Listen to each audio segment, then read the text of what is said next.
안녕하세요. 시간이와 함께하는 성경공부에 오신 것을 환영합니다.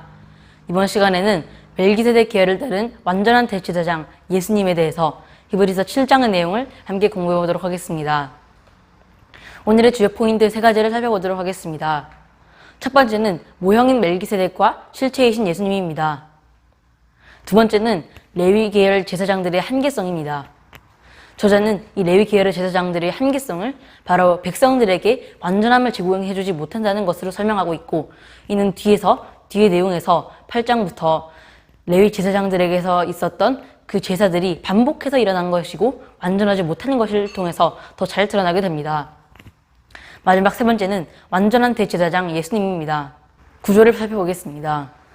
저자는 먼저 7장 1절부터 10절에서 멜기세덱은 레위보다 뛰어나다라는 전제를 세우고 예수님께서 멜기세덱 계열을 따라 임명되셨다고 하고, 결론적으로 예수님은 레위 계열의 제사장들보다 뛰어나신 분이시다 라고 결론 내립니다. 첫 번째 내용 7장 1절부터 10절을 살펴보겠습니다. 이 첫 번째 단락은 1절부터 3절, 4절부터 10절로 나뉩니다.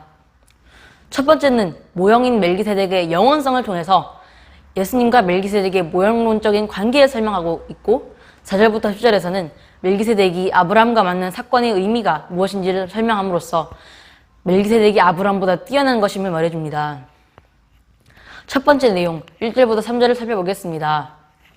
저자는 본문에서도 다른 단락의 말씀처럼 처음과 끝 1절과 10절에 멜기세덱은 아브라함이라고 하면서 이 단락에서는 멜기세덱과 아브라함의 관계가 중요하다는 것을 말해줍니다.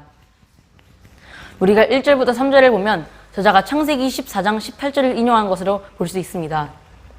창세기 14장 18절에서는 크게 두 가지를 인용해서 왕과 하나님의 대제사장이라는 것을 저자는 말해줍니다. 여기서 왕과 제사장이라는 직분이 어떻게 결합되는지를 우리가 볼 수 있는데, 왜냐하면 구약시대 때 제사장과 왕은 절대로 합쳐질 수 없는 직분이었습니다. 구약시대 사울 왕은 사무엘 대신 제사를 드리다가 경고를 받았고, 우시야 왕은 직접 제사를 지내다가 한센병에 걸렸다고 합니다. 그래서 대제사장과 왕의 직분이 한 사람에게서 이루어진다는 것은 단순한 인간을 넘어서서 신적이고 수수께끼 같은 존재라는 것을 말하고 있습니다. 특히 저자가 3절에서 아버지도 없고 어머니도 없고 족보도 없고 시작한 날도 없고 생명의 끝도 없어 라고 하는 것은 바로 이 땅의 사람들과 같이 잠시 동안 사는 사람이 아니라는 것을 말합니다.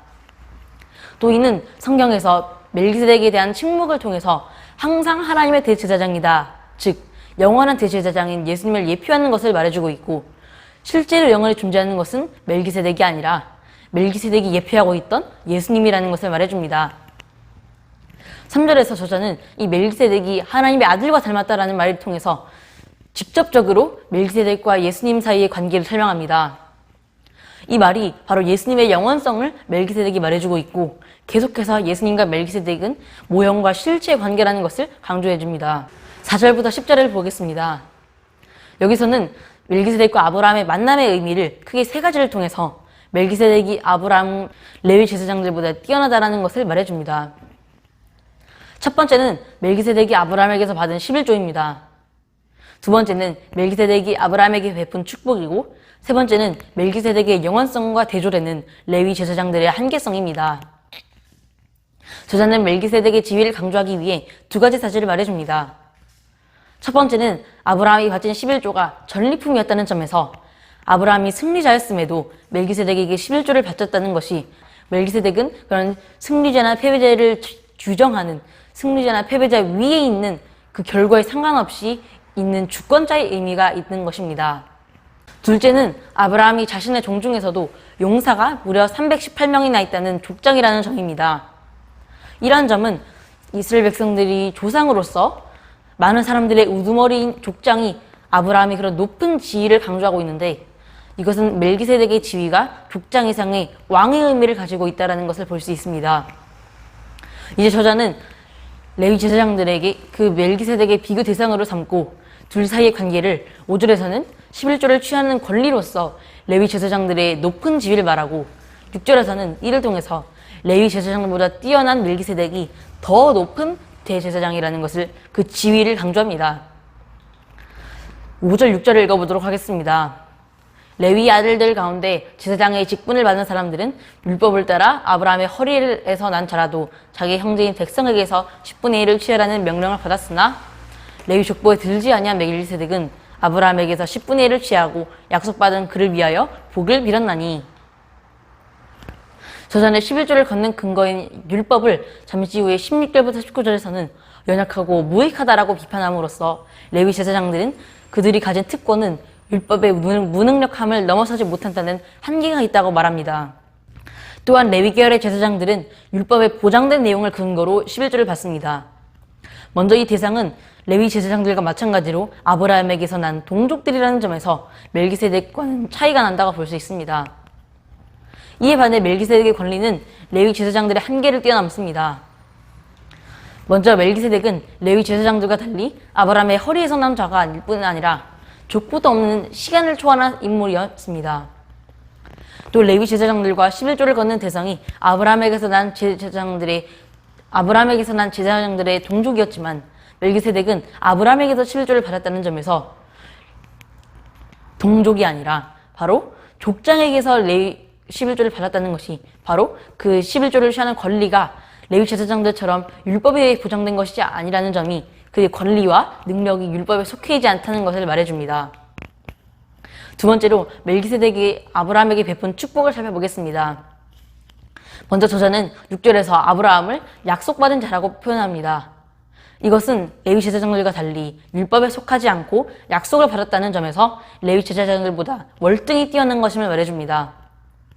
그런데 멜기세덱이 그렇게 뛰어난 아브라함을 축복했습니다. 이것은 결국 멜기세덱이 아브라함보다 뛰어나는 것을 보여주며 멜기세덱은 레위 계열의 제사장들보다 뛰어난다는 것을 확증합니다. 두 번째 내용, 11절부터 19절의 내용을 살펴보겠습니다. 11절부터 19절에서는 멜기세덱 계열을 따라 임명된 예수님에 대해서 말해주면서 예수님이 레위 제사장들보다 뛰어나다는 것을 말해줍니다. 이 단락에서도 저자는 11절과 19절에서 율법은 아무것도 온전하게 하지 못할지라 라고 말하기 때문에 레위 계열의 제사장직과 율법을 통해서는 완전함을 얻을 수 없음을 말해줍니다. 그래서 저자는 첫 번째로 레위 계열의 제사장직이 한계, 그리고 두 번째로 레위 계열보다 우월한 제사장의 필요성에 대해서 설명을 합니다. 11절에서는 저자가 레위 계열의 제사장들을 통해서 만약 우리가 완전함을 얻었다면 굳이 예수님께서 오셔서 또 즉 다른 한 제사장이 오셔서 우리를 정결하게 하고 완전하게 할 필요가 없었을 것이다 라고 말합니다. 11절에서는 이렇게 두 가지 사실을 말해줍니다. 첫 번째로 대제사장직의 목표가 백성들에게 완전함을 제공한다는 것이지만 두 번째로 레위계열의 제사장들은 이 목표를 달성하지 못했다는 것입니다. 레위적 제사가 그 자체로만으로는 문제가 있는 것이 아닙니다. 하지만 그 제사가 제공해야 하는 궁극적인 목표, 즉 완전함을 제공하지는 못했습니다. 이것은 예수님의 완전한 희생 제사를 예표하는 것 뿐이었기 때문입니다. 하지만 멜기세덱 계열을 따른 대제사장 예수님께서 레위 계열의 제사장들, 제사가 이루지 못한 목표, 즉 백성들을 완전하게 하는 것을 이루셨다라고 표현하기 때문에 12절에서 제사의 직분이 바뀌었은즉 율법도 바뀌리라 라고 합니다. 이것은 곧 제사장의 직분과 율법이 밀접한 관계가 있음을 말해주고 레위 계열의 제사장들이 11조를 걷거나 또는 제사를 드리는 그 근거가 율법에 있기 때문에 그 제사장들이 바뀐다면 그 율법 또한 필연적으로 바뀌어야 한다는 것을 말해줍니다. 이 율법에는 3중 기능이 있습니다. 바로 시민법, 의식법, 도덕법입니다. 시민법은 통치, 다스림과 관련된 율법이고 의식법은 제사와 관련된 율법이고 도덕법은 하나님의 성품을 반영하기 때문에 아직까지도 지켜야 하는 율법입니다. 결국 7장 12절과 18절에서 율법을 폐한다라고 한다는 것은 결국 이 의식법을 말해주는 것이기 때문에 성경은 모든 율법을 폐하는 것이 아니라 제사와 관련된 의식법을 폐한다고 말하는 것입니다.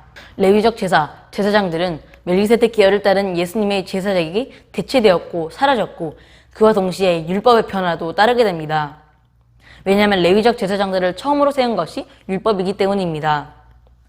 또 13, 14절에서는 새로운 제사장은 제단 일을 한 적 없는 유다 지파의 사람이라는 것이 바로 육신으로는 유다 지파의 사람이고 멜기세덱 계열을 따라 대제사장이 된 예수님을 말하고 있고 율법과 레위 계열의 한계에 부딪히지 않는 왕적인 대제사장이라고 하면서 예수님의 메시아적 신분을 분명히 말하고 있습니다. 저자는 예수님이 레위 계열을 따르지 않았다는 것을 결격 사유로 보지 않고 오히려 예수님을 더 위대하고 완전하게 만드는 이유로 봅니다.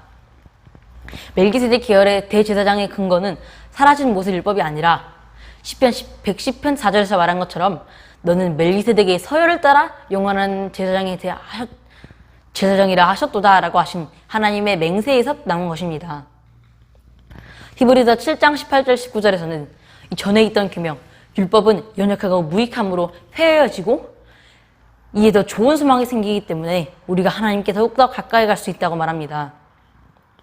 저자는 레위 계열의 대제사장이 멜기세덱 계열의 대제사장으로 대체됐듯이 옛 언약도 새 언약으로 바뀌는 것을 말합니다.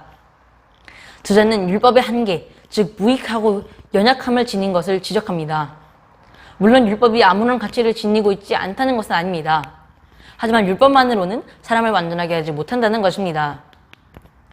12절에서는 저자가 율법의 변화를 예고합니다. 그런데 이제는 18절에서 율법의 폐지를 주장합니다. 앞에서도 말했듯이 이 폐지를 주장한다는 것은 제사와 관련된 의식법을 폐지한다는 것입니다. 왜냐하면 19절에서 나온 것처럼 더 좋은 소망이 생기고 완전한 대제사장 예수님께서 오셔서 우리의 죄를 완전히 속하셨기 때문에 우리는 더 이상 이 옛 법을 따를 필요가 없다. 또 이 그림자의 역할을 했었다는 율법을 더 이상 지킬 필요가 없다는 것을 알 수 있습니다. 세 번째로 20절부터 28절에서 레위 제사장들보다 뛰어난 예수님에 대해서 살펴보겠습니다. 이 단락은 처음과 끝을 맹세로 시작하고 끝내서 레위 계열의 제사장들은 율법에 의해 세워졌지만 예수님께서는 하나님의 맹세에 의해 세워졌다. 즉 10편 110편 4절에서 나온 것처럼 예수님께서는 하나님께서 하신 맹세를 위해 세워진 것임을 통해서 레위 제사장들보다 더욱더 뛰어난 분임을 말해줍니다. 히브리서 7장 23절부터 24절을 읽어보겠습니다.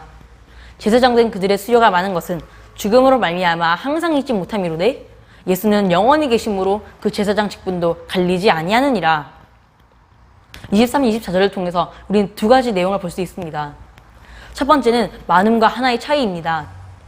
히브리서 저자가 많음과 하나를 보는 시선은 매우 독특하다고 할 수 있습니다. 우리는 하나보다 많은 것을 추구할지 모르지만 히브리서 저자는 수가 많다는 것을 부족한 것으로 보기 때문에 예수님께서는 완전한 대제사장이기 때문에 하나뿐임을 말해줍니다. 두 번째로 생명의 유한성과 영원성입니다. 레위 계열의 제사장들이 많은 것은 그들의 생명에 한계가 있기 때문입니다. 그에 반해 예수님께서는 영원한 생명을 가지고 계시고 자신에게 오는 자에게 영원히 목마르지 않을 생수를 제공하십니다. 히브리서 7장 26절에서는 이 대제사장 예수님께서는 우리에게 합당한 분이시고 거룩하고 악이 없고 더러움이 없으시기 때문에 죄인에게서 떠나 계시고 하늘보다 높이 계신 이라고 설명을 합니다. 저자는 예수님을 우리에게 적합한 대제사장으로서 세 가지 특징을 통해 소개합니다. 첫 번째는 거룩하신 분이시고, 두 번째는 흠이 없으신 분이시고, 세 번째는 더럽혀짐이 없으신 분이십니다. 이 세 가지 특징은 예수님이 전혀 죄를 짓지 않은 분임을 나타냅니다. 27절에서는 이는 그가 단번에 자기를 들여 이루셨습니다 라고 하고 있기 때문에 완전한 대제사장 예수님이 레위 제사장들과는 달리 단번에 이루었기 때문에 더욱더 위대한 분임을 설명해 줍니다. 세 가지 내용을 통해서 저자는 레위 제사장들보다 뛰어나다는 것을 보여주는데 이 부분에서는 27절에서 예수님과 레위 제사장들의 한계성을 대조시킵니다. 첫 번째는 자신의 죄를 위해 제사 드릴 필요가 없다는 것입니다. 레위 제사장들은 먼저 자신들의 죄를 위해 제사를 드리고 백성들의 죄를 위해 제사 드렸습니다. 반면 예수님께서는 앞에서 본 세 가지 특징처럼 죄를 짓지 않으시는 분이시기 때문에 자신을 위해 제사를 드릴 필요가 없으십니다. 두 번째로는 날마다 대신 단번에 제사를 드리셨다는 점에서 예수님께서 더욱 뛰어나신 분이시라는 것입니다. 레위 제사장들은 항상 매일매일 죄를 속하기 위해서 제사를 드렸습니다. 하지만 예수님께서는 단 한 번의 제사를 통해서 우리의 죄를 속죄하셨습니다. 마지막으로 예수님께서는 흠 없는 자신을 드렸지만 레위 제사장들은 흠 있는 동물을 드렸다는 점에서 레위 제사장들은 흠 있는 동물로 제사를 드렸기 때문에 단번에 죄를 속하지 못했지만 예수님께서는 죄를 짓지 않는 흠 없는 자신을 제물로 드려서 속죄했기 때문에 제사를 다시 드릴 필요가 없다는 것입니다. 레위결의 제사장들과 예수님의 결정적인 차이는 28절에서 드러나게 됩니다. 28절에서는 율법을 약점은 가진 사람들을 제사장으로 세웠거니와 율법 후에 하신 맹세의 말씀은 영원히 온전하게 되신 아들을 세우셨다라고 합니다. 28절에서는 세 가지 기반의 차이, 자질의 차이, 신분의 차이를 통해서 예수님과 레위적 제사장들의 가장 큰 차이점을 말해줍니다. 첫 번째로 기반의 차이라는 것은 레위적 제사장들은 율법에게서 근거의 제사장이 되었지만 예수님께서는 하나님의 맹세의 말씀에 의해 세워졌습니다. 두 번째는 자질의 차이입니다. 레위적 제사장들은 연약하기 때문에 백성들의 죄를 완전히 없애지 못하지만 예수님께서는 완전하신 분이시기 때문에 단 한 번의 제사로 완전히 대속하셨습니다. 세 번째로 신분의 차이입니다. 이 신분의 차이가 가장 본질적인 차이라고 할 수 있습니다. 이것은 앞에 나왔던 것처럼 예수님께서는 죄를 짓지 않으셨다라고 하기 때문에 레위적 제사장들은 하나님이 창조하신 피조물인 반면 예수님께서는 죄를 짓지 않은 조물주인 위치에 있으므로 하나님의 아들이심으로 더욱더 뛰어나신 분이십니다. 함께 오늘의 적용점을 살펴보도록 하겠습니다. 첫 번째로 왕의 직분과 제사장직을 경험한 멜기세덱 계열을 따른 예수님의 대제사장 역할의 중요성을 함께 되새겨 보겠습니다. 두 번째로 하나님께서 제사장들에게 기대하시는 것, 하나님께서 제사장들에게 원하시는 것은 완전함이고 거룩함인 것처럼 우리도 하나님의 제사장됨으로써 거룩하고 완전한 삶을 통해서 하나님 앞에 나아가 경배를 하도록 해야 합니다. 마지막 세 번째로 고난과 순종을 통해서 완전하고 영원한 대제사장이 되신 예수님께 감사와 찬양을 드려 마땅할 것입니다. 감사합니다.